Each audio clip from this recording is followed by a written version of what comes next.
there is a big difference between leader and boss. Amma dhaabbatan gaggeessamti. Anammani leaderii dhaabbata kootiiti malee bossii dhaabbata kooti miti. Bossii mindsetii fi leadership mindsetiin amala mataa isaanii qabu. Uumama uume hundumaa booda maal godhe Waaqayyo guyyaa torbaffaatti gaafa nama uumu akka bifaaf akka fakkeenyaa keenyaatti nama uumne erga uume booda uumaman baay'ee san irra uumeera. Uumamoota uumaman sanaaf immoo maal godhe akka lead godhuuf authority eenyuuf kenne addaamiif kenne. It's a leadership authority. Achi jalqaba baay'ee. Dhalli namaa gaggeessummaa yookaan immoo leadership mindsetiin isaa achi jalqabti. Leenca nuti amma sodaannu guddaa addaa. Achi goreedha. Waraabessa isaa ta'uu arbas maqaatti baasee maqaatti moggaasuu irraa kaasee amma achi keessa jiraachaa turetti there was an authority. We are authorized. Biyya lafaa kana irratti authority qabna. Authority san immoo karaa nuti ittiin execute goonu leadership. Leadership mindsetiin keenya leaderiin namni dirqama shoomuu. Leadershipin waan assign itti godhamtu miti. Mindset isaa qabaachuu qabda. Leaderiin tokko akkamittan of gaggeessa erga yaadee boodadha. Miksa kan gaggeessuutti kan inni darbu. So leadership mindsetiin I hope dargaggoonni hundumtuu qabaachuu qabu jedhee yaada. Leadership mindsetii gaafa qabaattu qomni kee gadi hin jettu. Nama ol jedhutu fuuldura isaa ilaala waan ta'eef.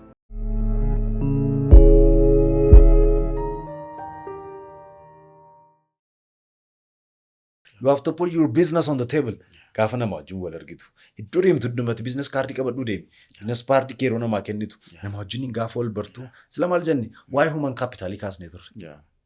Nama akkamittiin inni investmentii koo keessatti dabaladha. Kapitaala koo keessatti dabaladha. So I think hundumtu namoonni nu daawwachaa jirtanis bakka deemtan hundumatti nama wajjin wal baru. Businessii qabdu taanaan businessa keessan namatti beeksifachuu. Of jajuu miti kun baay'ee. Hattee as geesse miti hojjettee as geesse. Nanku waaquma hojjete. Yes waaqa hojjete dhugaadha. Atin jirtu taanaan garuu eenyutu si hojjetu. Waaqayyo ko si keessa goree hojjete kan inni hojjetu. You know takka humble waan taanee nutti fakkaata. Yes humble ta'uudha.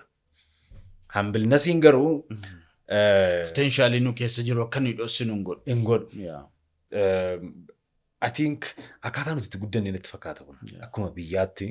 Akkuma sabaatti iyyuu. Of mil'isuun biizinasii kee gurguruun biraandii qabdu namatti beeksifachuun I think namoota baay'ee biratti nan arga waan ta'eefidha wanta kana. Maaliif nama godhu immoo gaafa argitu tarii itti taayitiliin sii kennuuf jiraachuu danda'a. Of jijaarsii jechuu danda'u. Warri ituma taasoftu warri kaan amma waama hojjetanii yoo nyaatallee fidanii baay'ee minyaa nyaadhu siin nummoo minyaa akkam nyaate isaa yooti jettee mee ilaali fi makeetii jedha malee badaa minyaa fi makeetii ilaali siin jedha malee warri sun miyoomne yoo ta'e baay'ee minyaa nyaadhu. Sure. Maaliif biizinasii kee qofa miti. Ofii keessa of gurguruu danda'uu qabda. Keessumaa dargaggoonni keenya amma pilaatfoormiin jiru bal'aadha sila kaasnee turre. Addunyaan nuti amma keessa jirru carraawwan baay'eetu jira. Keessumaa dhaloota kana keessa jiraachuun I think of eeggannoo guddaas barbaada. Ammuma sana immoo pilaatfoormii jirutti fayyadamuu dandeessennaan biizinasa isaanii guddisuu danda'u. Keereerii isaanii baay'ee cimsuu danda'u. Ogummaa isaanii cimsuu danda'u. Ogummaa barachuun amma onlaayinii barumsa adda addaa barachuu dandeessaa. Yoo onlaayinii sarchii of goote ofiin barsiisuu dandeessaa. Mana natti tola amma dheengadda kana akkata isaan bloogii wayitiin utuun dubbisaa jiru. Dargaggeessaa umrii 16ti. Ofiisaa koodingii of barsiisee sooftiweerii mataa isaa developii godhee $1 miliyoona meeqa meekii gochaa jira ammarratti. University hin galle. Eessayyuu hin galle. He only has his laptop. Bilbila isaa qaba. Laptopii isaa qaba. Internet accessii qaba. Carraan jiru bal'aadha. Amma kan nuti arginu waan baay'ee dhaga'uu dandeenya. Artificial intelligence nama kallattii guddaatti fuudheera. Hojiiwwan baay'ee. Online trading baay'ee babal'achaa jira. We can take the cryptocurrency kaasuu dandeenya. Kallattii adda addaatiin traderoota baay'ee argina. So dargaggoonni keenya akka kootti dirqama mindsetii tokkotu jira. Ifama naa gootu malee. Nama universitiidhaa baratee booda kun hanqacaramuu barbaadu siin jedha. Proudly. Iddoo lamatti fudhadhee ilaala kana. Proudly qacaramuu barbaadu that's very good. Confidence nama sanaasti mul'isa. Garuu immoo jireenya baruu qaba namni tokko. Okay, erga hundumtuu qacaramuu hin barbaadu ta'e dhaabbata mataa isaa hundeessa ta'e inni kaan isoo qacaramuu hin barbaadu dhaabbata hundeessa ta'e eenyuun qacartaa siin jedha. Faalasii wal'iitu jira. Yes. Anamma I don't know akkamittiin faalasii kana akkamti walli araaramsiisnu naan galu. Garuu immoo asirratti yaada mataa kootiin kaa'uu barbaada. Yaada mataa kootiiti. Dargaggoonni carraa qaban hunduma keessatti that's very good. Hojii mataa ofii qabaachuun galii mataa ofii qabaachuun baay'ee gaariidha. Garuu immoo experience horachuunis immoo gaariidha. Muuxannoo qabaachuun immoo gaariidha. Muuxannoo namni tokko kan inni barachuu danda'u barumsa idileetiin inni itti baratu tokko. Haa ta'u malee immoo naannoon si barsiisa. Society irraan baranna. Rakkoo irraan baranna. Rakkoo ofii keerraan baratta. Rakkoo namaa irraas hin baratta. Failuritii namaa irraas hin baratta. Failuritii keerraas hin baratta. Abshaalli immoo namarraa baraa jedhu warra kaanii. Yes. Kan mataa keerraas kan keerraas hin baratta. Maaliif barumsa barachuudhaaf garuu sammuun kee reedii haa ta'u yeroo hundumaa. Galii kanatti argachuu dandeessu gaafati waa baastudha. Waa baastu gaafan jedhu tarii qarshii ta'uu dhiisuu danda'a. Fartii ta'uu danda'a. Yeroo kee ta'uu danda'a. Ofii kee akka inni itti kennitu kan wanti si barbaachisu jiraachuu danda'a. So dargaggoonni keenya mana barumsaas kan jiran, yuunivarsiitiis kan jiran ta'uu danda'a. Addunyaa sodaatina. Addunyaa ergan eebbifame maalan ta'an sodaa nama hundumaan itti fakkaatan irratti. I know. Utuun eebbifamuu dhiise iyyuu kan jedhu hedduutu jira. Yaa maaliif independence mindsetiin jira laa. Amma barataa gaafa taatee jirtu hundumallee ta'uu dhiisuu danda'a. Independent mindsetiin jira. Maatii keetu si barsiisa. Egaa hundumni keenya suma beeknu Itoophiyaa keessa jiraanna waan ta'eef. Maatiitu qarshii si ergaa, maatiitu si barsiisa. Lakki ijoolleen ammaa garuu abshaala baay'isee. Ofiima isaaniiyyuu barattoota yuunivarsiitii ta'anii qarshii baay'ee meekii kan godhan jiru, baay'ee kan hojjetan jiru. So garuu immoo borii isaanii immoo kan sodaatan jiru. Ganaa har'umallee ta'anii. No. Boor hin beennu baay'isee. Boor kan keenya miti. Har'a beenna nuti. Boor carraa mataa isaatii qabatee dhufa. Boor kan mataa isaatiiti. Har'a deebi'ee nuuf. Boor beekuu hin dandeessu, borii fi addoo hin danda'an. Amman borii fi addoof mirga hin qaban. Mirga borii fi addoo hin qaban. Boriif na yaaddaa taanaan I'm wasting my time, I'm wasting my energy. Boor gaarii ta'a. Asit akkamitti? I don't know. Waan irraa barbaachisu gochuu, ruutinii kootti fufuu, gad osoo hin taane ol dabaluu. Garuu immoo carraa qabdu keessatti bakka jirtu hundumaatti nama wajjin network gochuu, waa barachuu. Abdii kutachuu masaadhan tokkotu ilaalan dhaloota baay'ee kan dubbatan bisu abdii kutannaa. Jalqaba maalan sii kaase? Jalqaba dubbii horratti waa'ee amantii naasa'an. Waa'ee amantii. Phase is a fuel in life pass. Phase qabda taanaan in your life patternii jireenya kee keessatti, paasii darbitu hundumaa keessatti, journey kee hundumaa keessatti it's a fuel. Amantiin. Ganaa san boor jiraadhe tuwar irratti yaaddoftu. Boor jireenya gaariin jiraadhaa? Eeyyee. Akkamitti amantii qabda. Boor yoo ta'uu baate hoo 50-50 jireenya jedhamu jiru baay'ee. 50-50 hin jiru jireenya keessatti. Amantii keessattis 50-50 hin jiru. Has to be 99.999. Kan inni ta'u. Percentage 0.01 sana ishee akkam gootu. Iseenuu guutuudha. Tariigaa there is no 100% waan jedhaniif. Perfection namni perfectii waan hin taaneef. Perfectionist perfectii waan hin taaneef namni. DNA'n is akkasumatti 99.99. So garuu perfectiin waaqa. Garuu immoo isa perfectii ta'e immoo waaqa qabna. And jireenya keenya keessatti wanti nuti haasa'udha maal jedha humni fayyisuus ajjeesuus maal irra jirtedha. Wanta ati har'a haasoftu jireenya afuuraa qofa miti. Saayinsiin iyyuu hin jedha baay'ee. Sound is an energy. Neither created nor destroyed. Energy nuti har'a baasnu kuni will stay on the universe. Universe kanarra hin tura. Some days yuunivarsiitii irratti ruutinii isaa sana keessa naannee sagaleetti har'a baaste yookaan kaleessa baaste deebi'ee dhufee si argachuu danda'a. You don't know that? Dhibbaas fiduu danda'a. That's it. That is what I'm telling you. By the way, podcasting keenya Dr. Waga Leadership Podcast jedheti jala isaatti dhaadannoon keenya a voice for better impact jedheeti sagalee dhiibbaa caalmaa uumuu danda'u. That's very good. Amma sagwaanti nuti amma haasaa jirru kun Yes. dargaggoota irratti nama hedduu irratti dhiibbaa guddaa uumuu akka danda'u yaada. Ati already silayyuu beekta. Garuu warri kaanis akka hubatanii fi wanti haasa'amu kun dhiibbaa guddaa uuma. Yes. Nama tokko maan ta'e. So amantii qabaachuun jireenya ofii keessatti wanta nuti har'a dubbannu impactii guddaa qaba jireenya keenya irratti. Amma dandeenyetti it doesn't cost you anything. Gaarii dubbachuuf hamaa dubbachuun still you're wasting energy. Amma energy baasaa jirtutti garuu why not maaliif waan gaarii irratti hin baasu? Maaliif waan gaarii hin dubbannu? Maaliif waan gaarii hin jennu? Egan boor hin beeku ta'ee maaliifan waan gaarii itti dubbadhu booritti? Boor ergan hin beeku ta'ee maaliifan waan gaarii nabu booriif? Ofii kootii maaliif waan gaarii naasa'u? Maaliif jireenya kee keessatti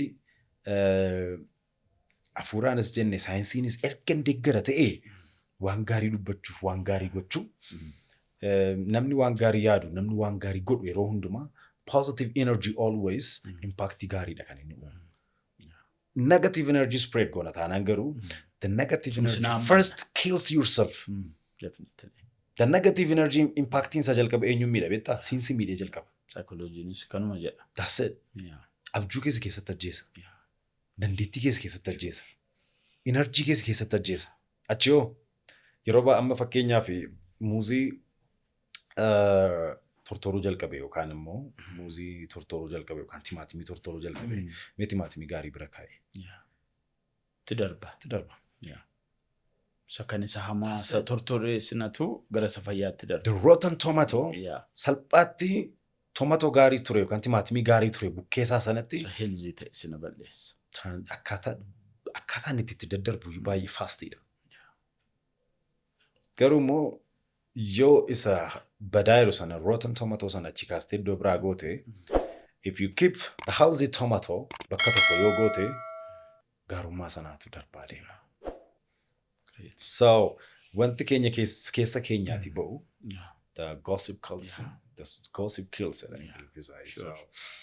Wanti nu keessaa ba'u jiraachisus ajjeesus danda'a erga ta'e maaliif ani jiraachisu hin baasu? Maaliif isa gaarii godhu jecha afaan koo keessaa hin baasu? Isa boor dhaloota jijjiiru boor dhalootaaf waan gaarii ta'uu danda'u. Dhaloota dhiisii ofii kootiif isa gaarii ta'u maaliif ani hin baasu afaan keessaa? Great. Kana baruu qaba. Itti dabalee immoo egaan eventii organizii akka gootu sanarratti egaa waan baay'ee kakaasaa turreerra. Mee eventoota hojjette hedduudha.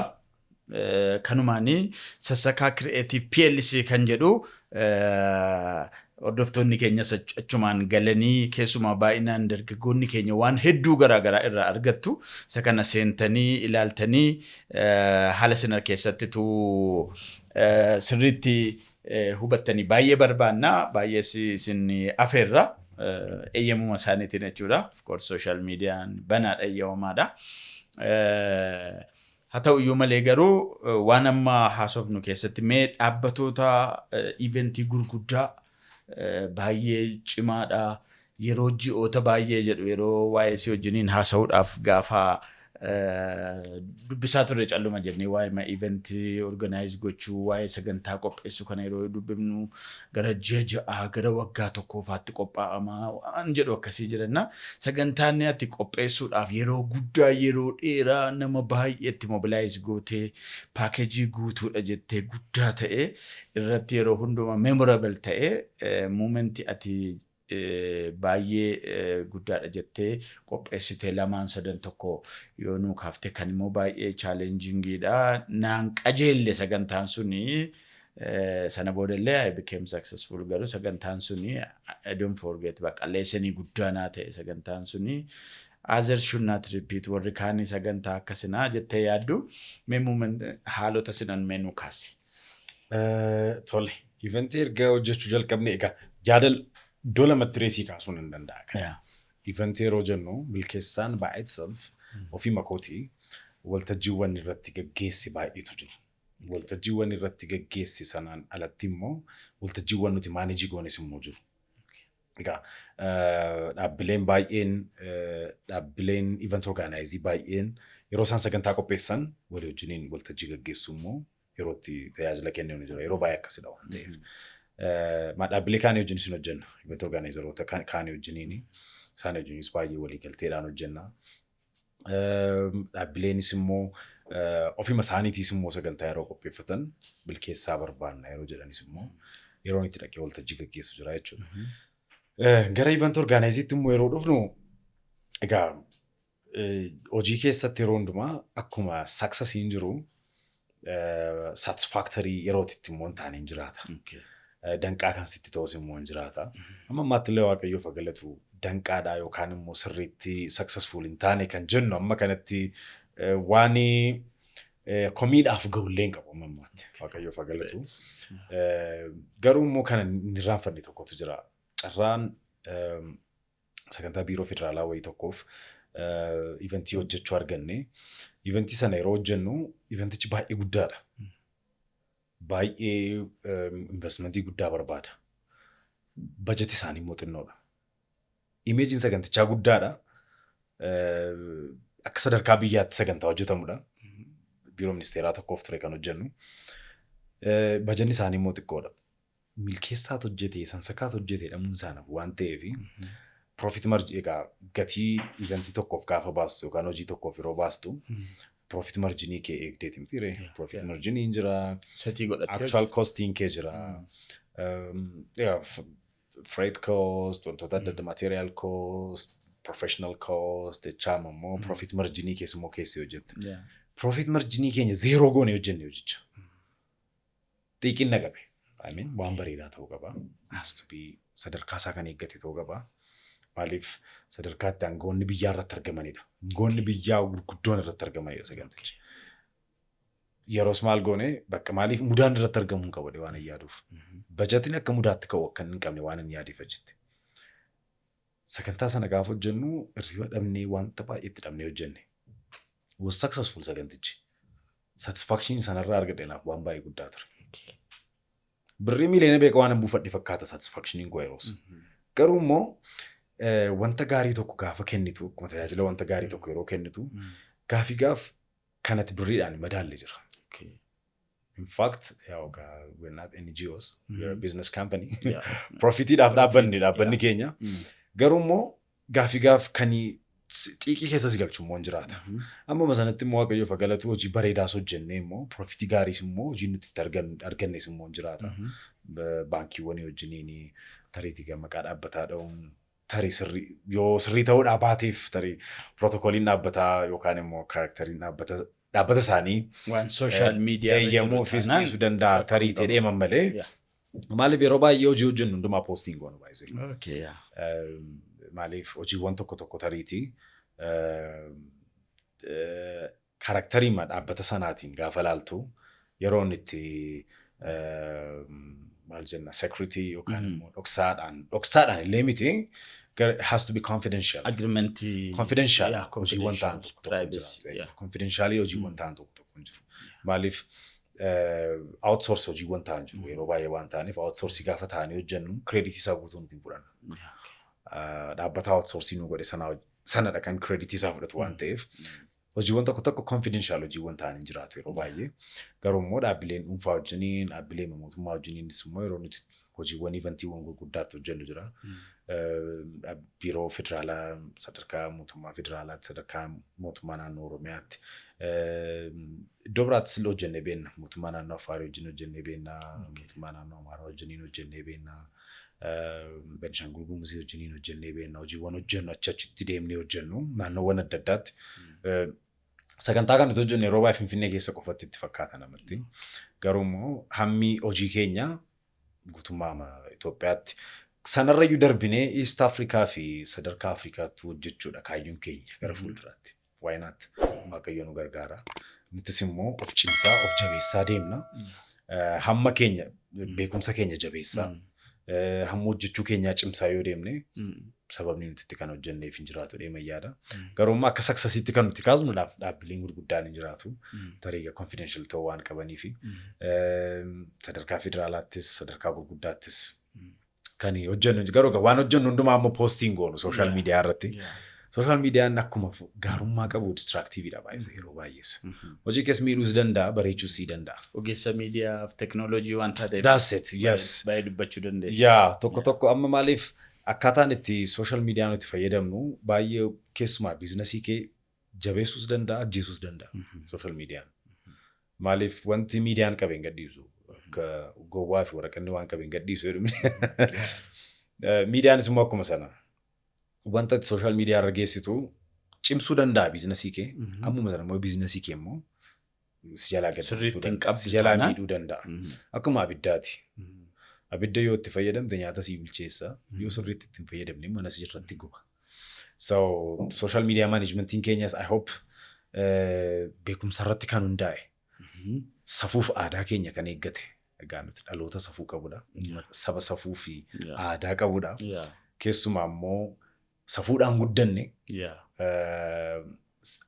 yeroo guddannu saba guddaa akka kabajnu guddaaf akka irraa kaanu guddaa maqaan dhaanii jechaa guddanne so akka saba safuuf aadaadhaan guddate tokkottis immoo social media keenyas manage gochuun eenyummaa keenya mul'isa waan ta'eef I think wanti nuti irratti goonu ilaalchi keenyaarraa boorri sirrii booruma irra teenye gaafa laallu sirriin turreef jechuu dandeenya waan ta'eef akkan taaneef of eeggannoodhaan ta'uu qabas waan ta'eef. So dhaabbanni keenya Sansakaa Miidiyaan we're so grateful baay'ee waaqayyoon galateeffanna akka dhaabbataattis akka dhuunfaattis waaqayyo carraa hojii adda addaa nu kennee hojjechaa irra namoonni nu wajjiniin hojjechuu barbaaddanis beeksisa hojjetan naasuma. Hin kaffallamu. Eventii adda addaa namoonni organize gochuudhaaf manage gochuu barbaaddan yoo jiraatanii quunnamuu dandeessu. Social media irratti Milkeessaa Takkalaa official page dondumaatti argachuu dandeessu. Sansakaa Creative PLC kan jedhus immoo page adda addaa irratti hin qabaanna. Hojii keenya hordofuu dandeessu. Hojiiwwan beeksisa televezyiinii, beeksisa raadiyoo, dookumentarii sadarkaa internationalitti dookumentarii gurguddaan hojjenna. Dhaabbilee ijoo adda addaa wajjiniitiin dhaabbilee biyya Europe akkasumas dhaabbilee biyya Ameerikaa wajjiniin kan dura kan nuti hojjennee jiraata ammas hojjechaa irra. Documentary producing goona. Hojiiwwan documentation adda addaan hojjenna. Event managementiin hojjenna. Brandingiin hojjenna. Wingin technology keenya ammoo digital strategy, digital marketing strategy dhaabbatotaaf hin hojjenna. Hojjechuu qofa osoo hin taane immoo mentoring goona. Akkasumas hojiiwwan gama corporate event management dabalatee production dabalatee design that's it. Egaa nuuf hundumtuu clientiin keenya guddaadha nuuf. Clientii keenya hundumaan kabajna. Nuuf hundumtuu guddaadha baay'ee. Clientonni keenya nuuf guddaadha. Amma nu bira dhufanitti nuuf guddaadha hundumtuu. So collaboration baay'een jaalladha. Nama wajjin hojjechuun baay'ee natti tola. Maaliif fagoo deemuu barbaadda yoo ta'e michuu kee wajjin deemii kan jedhu jira. So yoo ariifattee deemuu barbaadda immoo kophaa fiigii kan jedhu jira. Michuu nama wajjiniin gaafa hojjettu nama wajjiniin gaafa deemtu kan si jabeessu. Walii wajjiniin hojjechuun gaariidha. Kanaaf asumaan iyyata gashannachuudha. Iyyata galchadha. Miidiyaan dhaabbanni keenya odiinis jira. Kanaaf iyyata gashanneerra jechuudha. Perfectly. Yeroo dhiyoottis immoo namoonni baay'een miidiyaa irraa baddeettaa karakterii jijjiirradheen dhufe. Kana dura yeroon mo'aa teknoolojii sagantaa teknoolojii barsiisaa ture afaan Oromootiin sana booda TVwwan adda addaa irratti EBS faana ETV irratti immoo beeksisa afaan Amaariffaatiin hojjedheen achi as dhufe sana booda sagantaawwan tokko baankii biyya keenyaa tokkoof sagantaa televezyiinii isaanii natu gaggeessa ture EBS irratti faana irratti afaan Amaariffaan nan gaggeessan ture. Tumennoo beeksisa televezyiinii adda addaa afaan Amaariffaatiin afaan Oromootiin hojjechaa ture. Qophiin Dr. Waggaarii Leadership Podcast hoggansa dhaabbilee irratti muuxannoo geggeessummaatiin kanneen addunyaa irratti fakkeenyummaa qaban kan irraa muuxattan yoo ta'u torbanitti yeroo tokko kan isin bira ga'udha. Podcastii hoggansa Dr. Waggaarii A Voice for Better Impacts qophii dhiibbaa caalamaa uumuu danda'u daawwachaa jirtu. Hogganaa yeroo dheeraa taatus ta'e imala kee reefuu jalqabdu keessatti guddachuudhaaf qormaata geggeessummaa keessa jirtu dandamatte hojiitti jirtu milkeessuudhaaf bakka sirrii ta'e jirta. Nu waliin turi. Show irraa bakka fagaadheen ture xiqqoo ishee ergan dhaabe. It's almost gara waggaa shanitti siqanatti fakkaate ergan show dhaabe. Maaliif showun jalaa balleessite namoonni baay'een naa barreessu ture lakkii deebii showdhaan jechaa turanii. Har'a boorotuma jennu bubbullee yeroo dhiyootti teknoolojii dabalatee hojii uumtummaa dabalatee akkasumas immoo namoota muuxannoo gaarii qaqqaban pilaatfoormii isaaniitti muuxannoo isaanii dhalootaaf itti qoodan yeroo dhiyootti bifa showtiin bifa poodkaastiitiin immoo sagantaa tokko qabadhee akka nuuf daawwattoota keefis akkasumas immoo namoota na beektan kana dura na beektan turtaniif oduu gaarii tokkoon qabadhee jira. Yeroo dhiyootti show baay'ee guddaa ta'e tokkoon walitti deebina jedheen yaada. Gammaddan jenneer. Thank you very much. Kongiraa kanumaanii anaa dhufuutti hin jenna jechuudha. Thank you very much. Ulfaadha. Egaan ergaa haala sagantaa sin dhiyeessitan garaagaraa egaan onlaayinii kan jiranis jiru kan hin jirres jiru. Akkuma nuuf kaaftee egaa sana keessatti gara fuula duraatti wantoota dargaggoonni keenya kanarratti hojjechuudhaaf illee fedhii qaban sagantaa nuti amma haasa'aa jiru kanarraa waan baay'ee argataniiru jennee yaadna argachaas jiru jennee abdanna. Gaaffiin si gaafachuudhaaf akkati nu ibsituuf yaadaa ture keessaa sila waan ta'e tokko nuu kaafte. Waa lamannis afaan sadiin hin hojjedhaa jettenna. Viidiyoo kee dhaggeeffachaa turre. Viidiyoo kee yeroo dhaggeeffannu perfectly afaan Oromootiin is your language itti dabalatee afaan Amaariffaatiinis akkuma kana itti dabalatee actually carraa arganne Ingiliffaa hin dhaggeeffanne yoo post nu goote egaa yoo nu keessa nutti tola. Akkamittiin kana sadannitti wal duukaa equal kan baay'ee nama ajaa'ibu sadan isaatti wal duukaa almost lama kan hin arge keessumaa. Irratti perfectidha kana lamaanitti. Kanaaf namni kana hojjetu afaan kana lamaaniini sadaniini gara biraanis yoonnaa jiraate perfect ta'uu qaba jechuudha eventii qopheessuudhaaf. Afaani akkatti walii galuuf nu kenname. Language is a means of communication. Gaa afaanni yeroo baay'ee namni dhiifama naa goota malee afaan kana hin danda'a afaan koo kanaa jedhee afaan ittiin hin boonamu baay'ee. I mean, yes, afaan ibsituu eenyummaati. Aadaa eenyummaati. Ibsituu eenyummaa nama tokkooti. That's perfect. Garuu immoo afaan kana qofan beekaa gara biraa baruun barbaaduun immoo I don't think necessary natti fakkaatu. Afaan osoo hin danda'e afaan gara biraa yuutuun dabaladhe natti tola. Afaan Frenchii, Swahili, Portuguese, Arabiffaa, biyya keessaas afaan Somaaliyaa afaan gara biraatuun dabaladhe baay'ee natti tola. Maaliif addunyaa kanarra naannoon keenya nuuf. I'm a global person. Of tamana. Maaliif limited miti nuti. Gaafuma uumamne we're not limited. The sky is the limit. Great. Since the sky is the limit, boundary malee masachuu dandeenyetti since you have a passport and visa deemuu dandeessa doondumaa kun immoo waan lafaati waan ta'eef waan argachuu dandeessudha. Afaan baruun faayidaan isaa guddaadha. I think egaa afaan Oromoo leettuman dhaladhee guddadhee afaan kooti. Afaan Amaariffaa sadaffaa irratti iyyuu bare afaan Ingiliffaan bare sana booda afaan Amaariffaa yeroo baay'ee afaan Amaariffaa naaf it's my third language gaafa jedhu namoonni offended ta'uu danda'u namoonni tokko garuu immoo egaa yeroo mana itti dhalannee guddannu afaan Oromoo maanni naqamteetti dhaladhee guddadhee afaan Oromoo waasaa guddanne magaalaadha. Oromiyaatti dhaladhee guddadhe so afaan Oromoo haasa'uun dirqama kooti. Afaani Ingiliffaa immoo mana barumsaa yeroo seennu si fiilmii ilaallu irraa si tola adda addaarraa baruun hin jiraata garuu immoo fedhii baruu waan hin qabuufan sirriittan afaan sana baruu waan hin qabuuf na barbaachisa waan ta'eef. So afaan Amaariffaa immoo gaayaa hunduma keenya iyyuu bakka adda addaa yeroo sochoon Itoophiyaa keessatti afaan Amaariffaa baruun dirqama keenya waan ta'eef ittiin walii galuudhaaf gaariidha baruun afaan. Afaan garuun baay'ee gaariidha baay'ee. So afaan baruun hin badu garuu immoo namoonni tarii waltajjii gaggeessuudhaaf fedhii isaa qabdan akkasumas immoo keessa keessan jiru baruus barbaaddan immoo beekumsa afaanii keessanii guddifachuun gaariidha. Afaan eenyummaan keenya jira. Ibsituu eenyummaa keenyaa kan ta'e afaan mataa keenyaatii qabna. Garuu immoo afaan gara biraadhaan yeroo hojjennu ittiin immoo daldaluudhaaf ta'uu danda'a. hojii adda addaadhaaf nu fayyada waan ta'eef afaan baruun eessumattuu gaariidha. Carraan bakka inni nu geessu hin beeknu. Har'as jiraa keenya beekna malee booddoo deemnu hin beeknu. Magaalaa Finfinnee jiraachuu dhiisuu nan danda'amu. Itoophiyaa keessa jiraachuu dhiisuu nan danda'eef hin beeknu. Carraan eessa akka nu geenye. Eenyu wajjin akka inni carraan wal si quunnamsiisu hin beektu. So afaan baruun gaariidha iddoo hundumaatti.